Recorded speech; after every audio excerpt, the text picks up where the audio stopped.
This is the RR Show. My name is Vince, and Andy is going to be reading you some delightful stories from the subreddit r/TIFU from user Acute Mountain Salsa. Sounds kind of tasty, but this is certainly not tasty. TIFU and ruined my pool party with a fountain stench. That sounds like a great rock band. Ladies and gentlemen, it's Fountain Stench. So the story from Acute Mountain Salsa is TIFU and ruined my pool party with a fountain stench and death.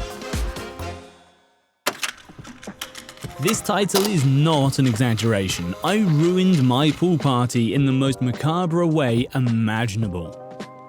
I have a lovely pool at my house, and it's summer here in the Northern Hemisphere. Those are about the only justifications I need to throw a pool party. I had one in progress yesterday. My pool has a fountain attached to it. Water, fed by a separate pump, cascades over rocks and into the pool. Also lovely. I fucked up big time. I did not run the fountain at all during the off-season. Normally I do click it on occasionally to keep the pump primed. Not this winter though. This winter I chose careless optimism. When I did turn on the fountain for the first time this season, my guests were there. Children splashed happily in the water, and attractive women lounged nearby in a variety of strings and tiny cloth pieces. I wanted ambiance, so I gave everyone pickled lizard juice. When the pump turned on, it was in fact already primed. Water began flowing immediately over the rocks and into the pool. But there was something wrong. So very wrong. The first thing someone noticed was the cloud of murk growing at the end of the pool nearest the fountain.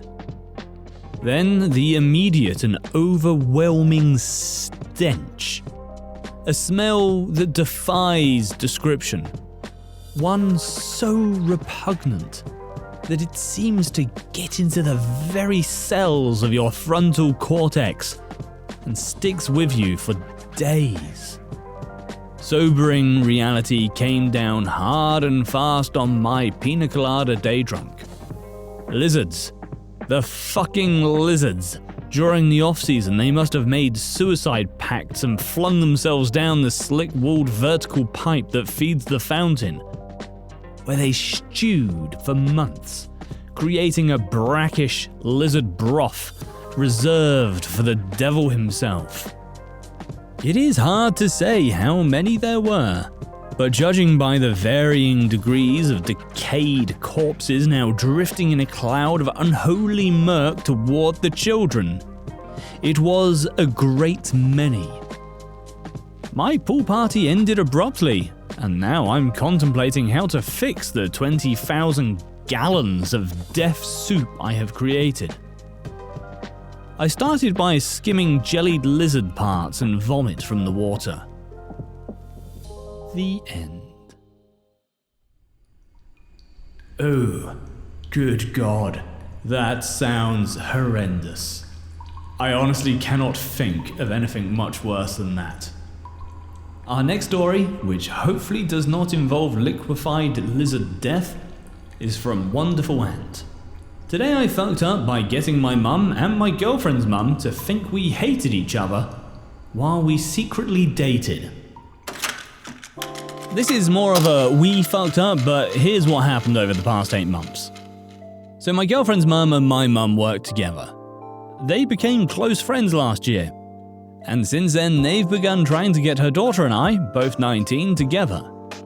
They made a few attempts at getting us to meet, and it was annoying as fuck.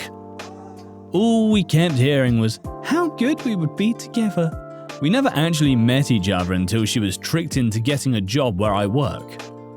I had seen pictures of her, but she looked even better in person. After getting to know each other over the next 4 months, we realized we had a lot in common. Problem is, we're both stubborn and didn't want to give them the satisfaction that they were right about us. So to repay them, we decided to pretend that we hated each other while secretly dating. If the relationship lasted a year, then we would tell them about us. We made up a story about an argument we had one day after work. After that, we would just randomly talk shit about each other to our mums and then sit back and watch their reactions. It was hilarious, and made it easier for us to secretly date. But last week, we probably took the joke too far. My girlfriend was giving me some lines to say about her, and we decided on, I wouldn't be the first guy from work that she slept with. When I told my mum this one, she told my girlfriend's mum about it. It started an argument between the two of them about how I treat her daughter horribly. Of course, my mum tried to defend me by saying she's heard all of the insults my girlfriend has said about me. 2 days ago, we were told they were no longer friends. We told them the truth about our relationship, but I guess it was too late because they said some pretty nasty stuff about each other. Now, my girlfriend and I feel awful for breaking up a good friendship. We should have been honest about our relationship from the start, especially with two people who would have been supportive of us. Yeah, you probably should have been honest from the start, but hindsight's 20/20, and honestly, I fucking hate it when people go, I told you so, especially when that person is your mum, so I can't say I would have done any different. I'm pretty sure I would have done exactly the same thing. Our next story, is from an anonymous user. These ones are always good. Today I fucked up by uncovering a dark family secret. Alrighty folks, this is a tale about Heineken beer. This beer has always been a staple in my family. Some of my earliest memories of my father are him drinking from that iconic green glass with my uncles. My grandfather was a stereotypical strong patriarch of the family. He never drank, but he would spare no expense buying rack after rack of Heineken to keep everyone satisfied at every family event. He passed many, many years ago, but the tradition has been faithfully kept ever since. Both as a homage to him and to all the wonderful memories we've made with Heineken in hand. My very first beer was a Heineken. I hated it.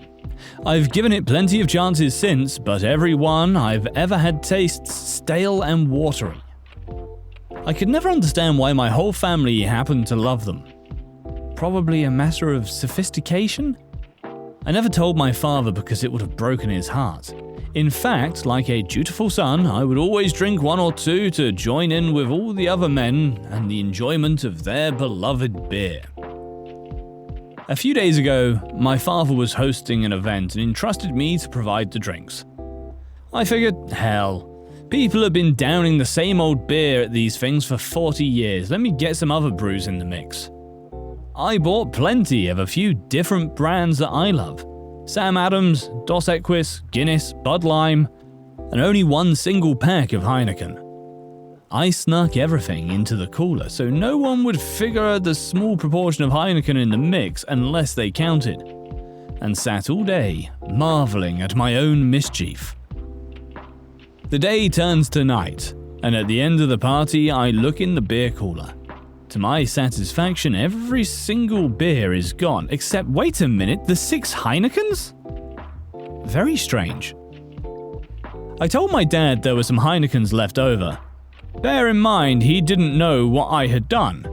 He probably figured a bunch of other ones had been consumed. Dad only drinks for special occasions, so he suggested we give them to my uncle, an infamous lover of the beer. But he had already left, so we found his son and went to give it to him to deliver. The smile immediately left his face when we told him the plan. His eyes went straight to the floor, and despite being a grown man of almost 40, I heard fear in his voice when he said, "Guys, I've got to be honest with you. My dad can't stand Heineken." We laughed because we figured it must have been a joke, but he kept staring at the floor. The smiles left our faces. We suggested he'd take it for himself, but he admitted he also didn't like Heineken. "Well, I ain't gonna drink it," my dad said. "What? Why not?" "Yeah, you guessed it. He hates Heineken as well." At this point, I admitted that I shared their opinion and told them what I had done that day. Slowly, the realization of what was going on dawned on all three of us. We went around frantically to all the people at the party asking for their input. Every single One of them hates Heineken.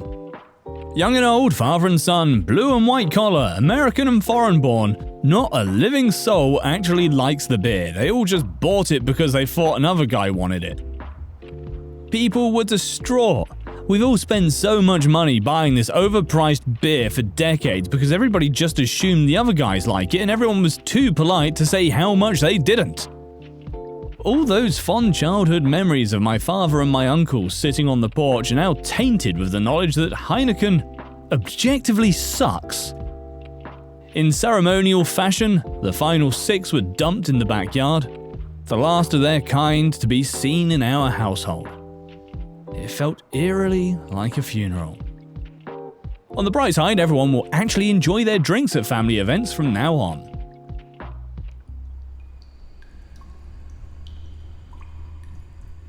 The story of the Prince's new Technicolor beer.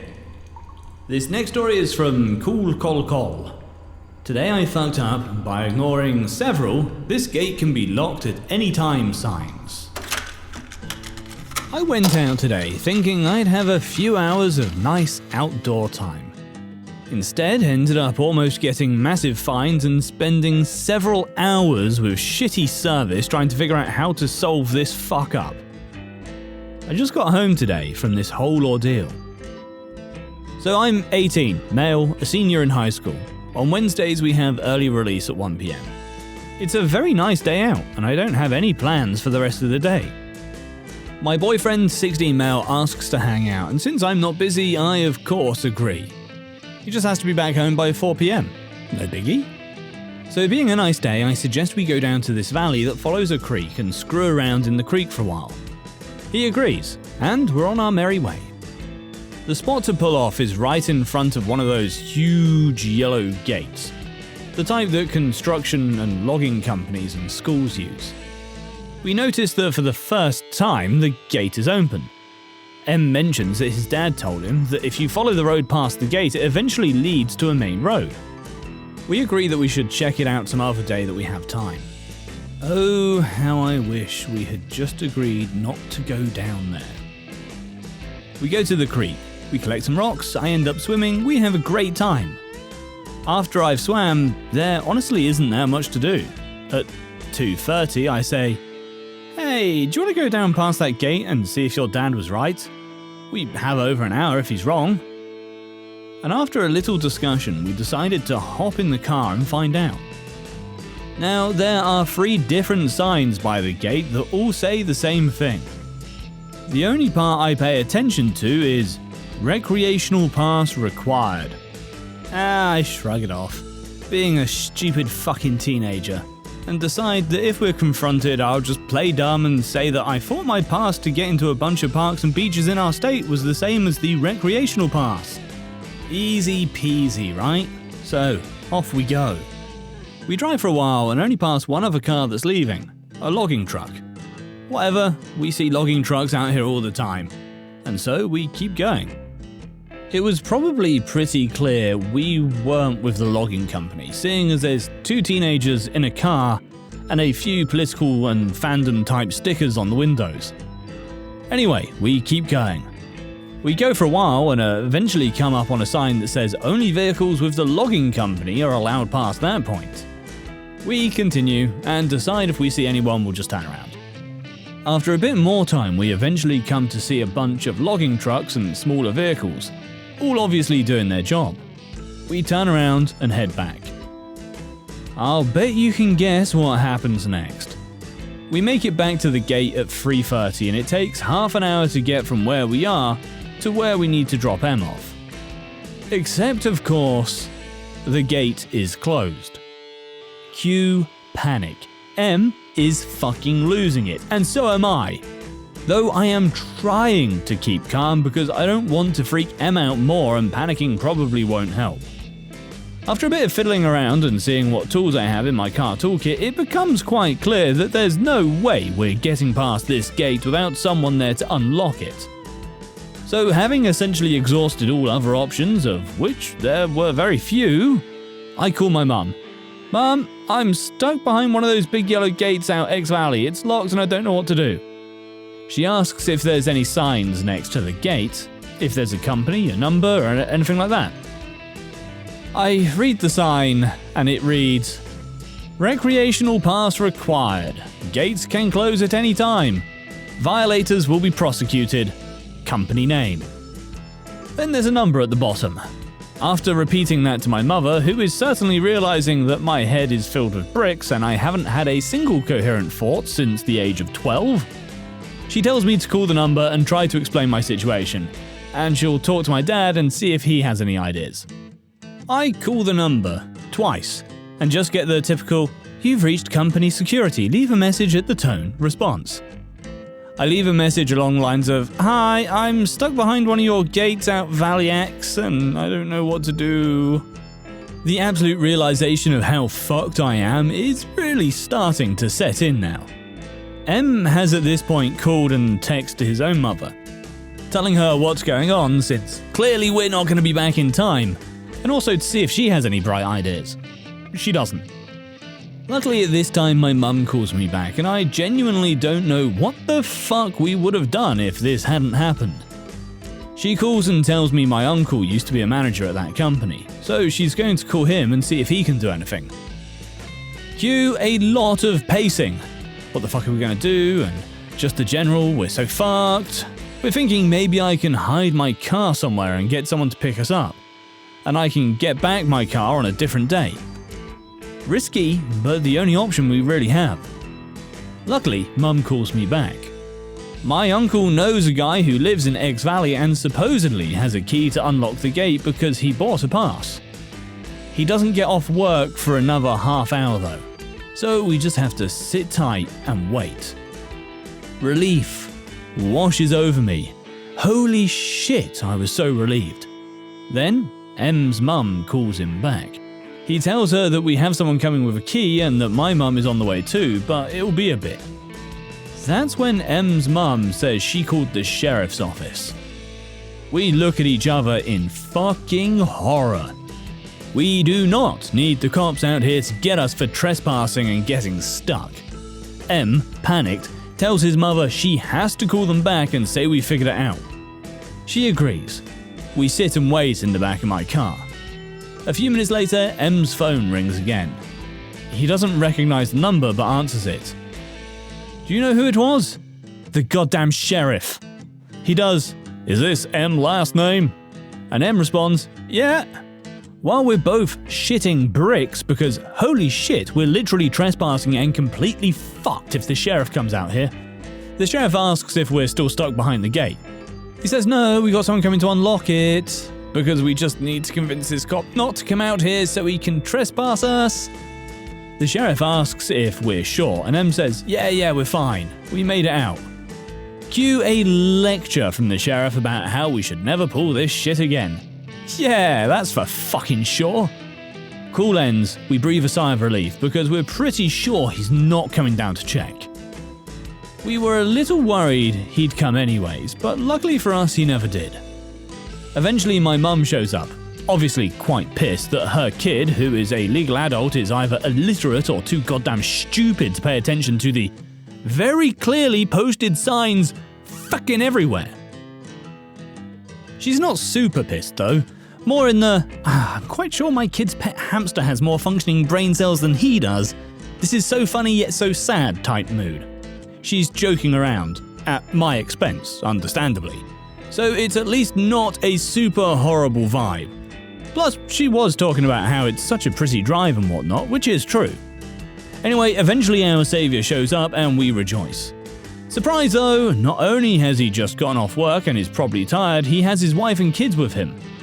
Well, now my fuck up is known by not only my entire family at this point, but also this random guy's entire family who is also laughing and joking with my mother at my expense. Still deserved, to be fair. He manages to unlock the gate. Everyone rejoices and I drive my car through. We profusely thank our saviour, who apparently bought the key and pass for $350 and has never gotten to use it before. After a round of, hey, at least we know the key works now, and see, now you get to use the key jokes, he sets off with his family. My mother has a few more stern words to me and I'm dismissed to drop M off at home. Once we're driving back in the car, Em and I just start hysterically laughing because honestly, what the fuck just happened? We're so stupid, we're so lucky, and I'm still damp from the creek. Overall, absolutely not an experience we're looking to repeat. I absolutely won't be ignoring signs and going through gates that can get locked anytime. We are extremely, incredibly lucky that it turned out well for us. Both our mothers decided to chalk it up to a learning experience. We're out with no legal troubles and everyone has a funny story to tell now, so that's good. Couldn't have turned out better, honestly.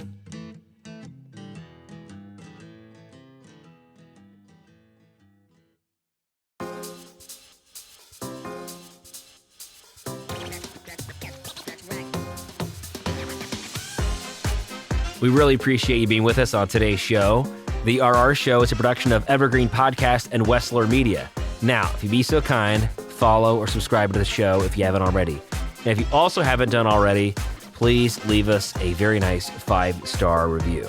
Thanks, Mom. Also, for more, you can visit rrshow.com. That's rrshow.com. I'm your host, Vince. My producer, Kevin, thank you. We'll see you next time.